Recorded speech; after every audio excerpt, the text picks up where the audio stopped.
In the heart of a lush valley, surrounded by rolling hills and fragrant meadows, there stood a small village named Serenity Springs.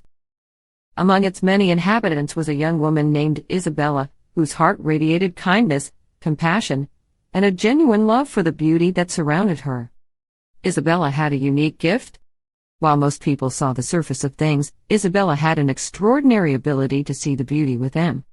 To her, true beauty was not merely skin deep, it was a reflection of kindness, love, and the warmth that emanated from the soul.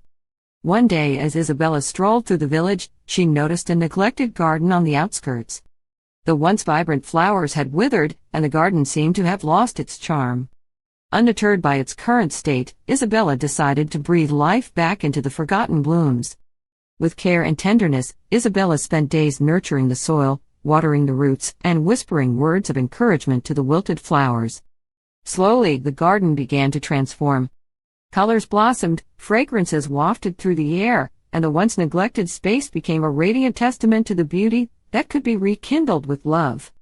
News of the magical garden spread throughout the village, attracting not only curious villagers, but also those who felt a need for the kind of beauty that touched the heart.